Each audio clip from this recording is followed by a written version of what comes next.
माँ जल्दी से पकौड़े लाओ ना। आप जब तक पकौड़े लाओगी तब तक तो बारिश ही बंद हो जाएगी। ला रही हूँ बेटा, ये ले तेरे मनपसंद आलू गोभी और प्याज के पकौड़े, साथ में हरी वाली चटनी भी बनाई है।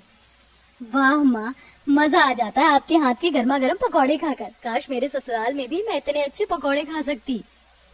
भगवान करे तुझे ऐसी सास मिले जो तुझे मुझसे भी अच्छे पकौड़े बना कर खिलाए। दोनों माँ बेटी बारिश के मजे लेते हुए आंगन में बैठकर गर्मा गर्म पकौड़े खा रही होती हैं। बारिश का मौसम शुरू हो चुका था और कुछ ही हफ्तों में वेदिका की शादी भी होती है। समय गुजरता है और वेदिका शादी कर अपने ससुराल आ जाती है। वेदिका शुरू से ही एक छोटे परिवार में रही थी, लेकिन वेदिका का ससुराल काफी बड़ा था। हे भगवान, मेरे ससुराल में तो काफी लोग हैं और इतने सारे लोगों के लिए खाना भी बहुत सारा बनाना होगा। आज तो मेरी पहली रसोई में रेली बनने वाली है। वेदिका मन ही मन अपनी पहली रसोई को लेकर परेशान हो रही थी कि तभी वहाँ उसकी दोनों जेठानियां आती हैं। भाभी, मैं अपनी पहली रसोई में क्या बनाऊं? ज्यादा कुछ नहीं, बस 4-5 तरह की सब्जियां, 2-3 तरह की अलग अलग पुलाव, बिरयानी, रायता, पराठे, सब्जी और हाँ, मीठे में रसमलाई, बूंदी के लड्डू और खीर बना देना। ज्यादा कुछ नहीं कहकर पूरे होटल का मेन्यू ही बता दिया। इतना सारा खाना मैं अकेले कैसे बनाऊंगी? वेदिका किचन में जाती और अपनी पहली रसोई की तैयारी में लग जाती है। हे भगवान, ये पूरियां तो गोल बिल ही नहीं रही हैं और ये सब्जी का तड़का भी जल गया। पहली रसोई का मतलब ये थोड़ी ना है कि कोई बहू की मदद ही ना करे। कहने को परिवार में इतने लोग हैं, लेकिन कोई भी मेरी मदद करने के लिए नहीं आया। बेचारी वेदिका परेशान होते हुए जैसे तैसे करके अपनी पहली रसोई का सारा खाना तैयार कर देती है और सबको ले जाकर परोसती है। सबके खाने के बाद वेदिका रसोई का सारा काम खत्म करके अपने कमरे में सोने के लिए चली जाती है कि तभी थोड़ी देर में अचानक बारिश शुरू हो जाती है। अरे वाह, कितनी बढ़िया बारिश हो रही है। ऐसे बारिश के मौसम में अगर गर्मा गर्म आलू की पकौड़ियाँ हो जाए, आहा तो मजा ही आ जाए। जागृति, एक काम करो, जल्दी से अपनी छोटी भाभी के कमरे में जाओ और उन्हें गर्मा गर्म आलू के पकौड़े बनाने के लिए कहो। जागृति सीधा वेदिका के कमरे में जाती है और उसे आलू के पकौड़े बनाने के लिए कहती है। लेकिन जागृति, अभी थोड़ी देर पहले ही तो सभी लोगों ने इतना सारा खाना खाया है और अब पकौड़ियाँ। तो भाभी, क्या आप अब हम सबके खाने को नजर लगा रही हैं? अरे खाता पीता परिवार है तो क्या खाएगा नहीं? नहीं, मेरे कहने का वो मतलब नहीं है। खाना खाने के बाद एकदम से पकौड़ियाँ खाओगे तो एसिडिटी हो सकती है। भाभी, हमें सब हजम है। अब आप जाइए, जल्दी से गर्मा गर्म आलू के पकौड़े बनाइए। जागृति की बात सुन बेचारी वेदिका थकी हारी हालत में किचन में जाती है और 5-6 किलो आलू देकर उन्हें काटने लगती है। इतने आलू में तो कम से कम 1000 पकौड़ी बनेगी। कैसा ससुराल मिला है मेरा, तो 1000 पकौड़ी बनाने में ही हालत खराब हो जाएगी और ऊपर से कोई मेरी मदद भी नहीं करता।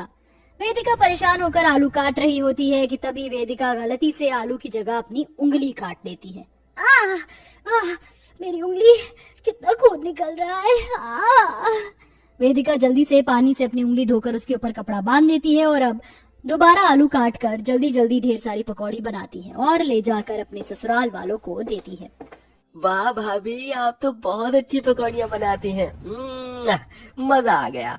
हाँ बहू, तू तो सच में काफी अच्छी पकौड़ी बनाती है। आज के बाद अब जब भी हमारा पकौड़ी खाने का मन करेगा तो तू ही बनाया करेगी।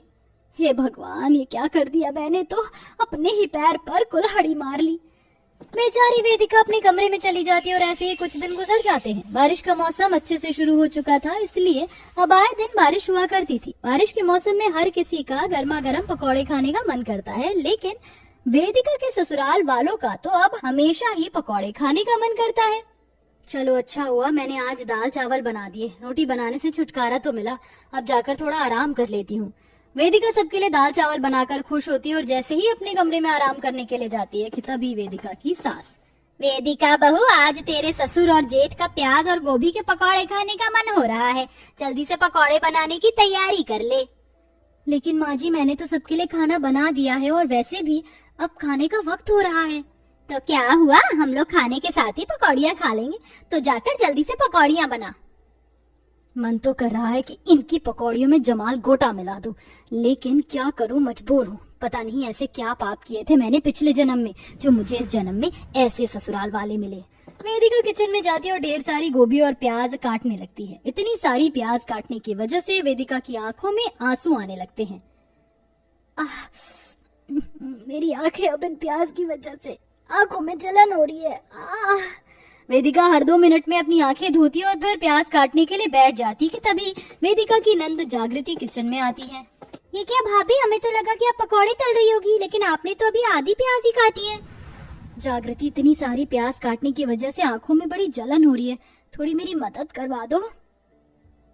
नहीं भाभी, वो क्या है ना, माँ ने कहा है कि ससुराल जाकर तो मुझे काम करना ही है, तो भला मायके में क्यों करूं? अगर माँ ने मुझे आपकी मदद करता हुआ देख लिया तो मेरे साथ साथ आपको भी डांट पड़ेगी।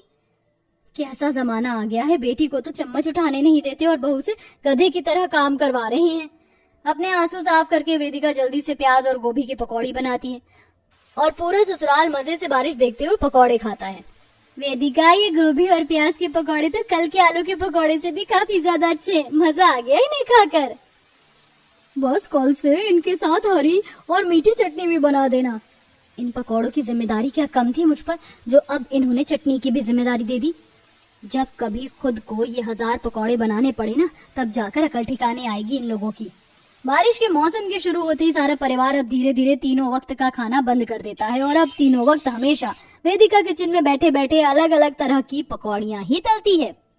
मुझे तो बारिश के मौसम से ही नफरत हो रही है। हे भगवान, ये बारिश का मौसम कब खत्म करोगे और कब मुझे इन पकौड़ियों को बनाने से छुटकारा मिलेगा? इस पकौड़े को मिलाकर पूरी 1000 पकौड़ियां हो गई हैं। कभी कभी तो लगता है कि मेरे ससुराल वाले इंसान नहीं बल्कि खबीस हैं। 1000 क्या 2000 भी पकौड़ियां बना दो ना, तभी भी इनका पेट नहीं भरने वाला है।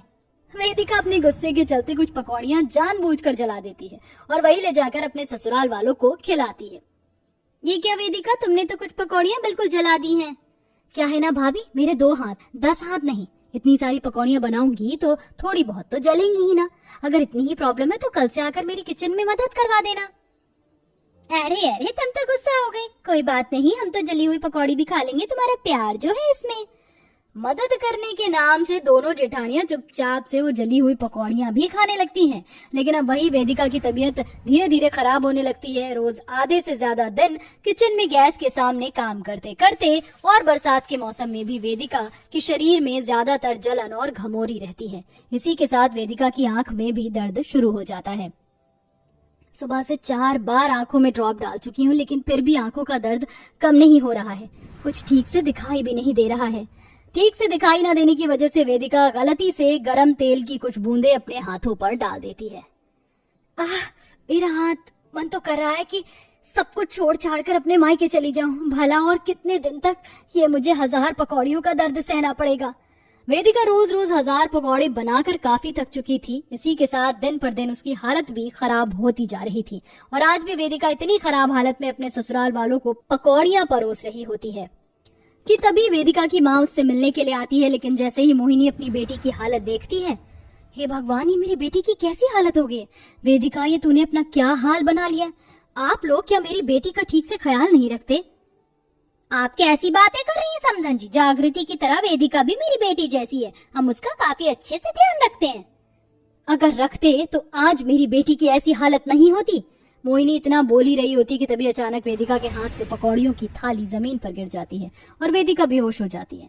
सभी लोग उसे जल्दी से अस्पताल लेकर जाते हैं, जहां डॉक्टर उसका काफी देर तक चेकअप करते हैं। देखिए, आपके बेटे का शरीर काफी ज्यादा कमजोर हो चुका है। उसकी आंखें भी काफी कमजोर है।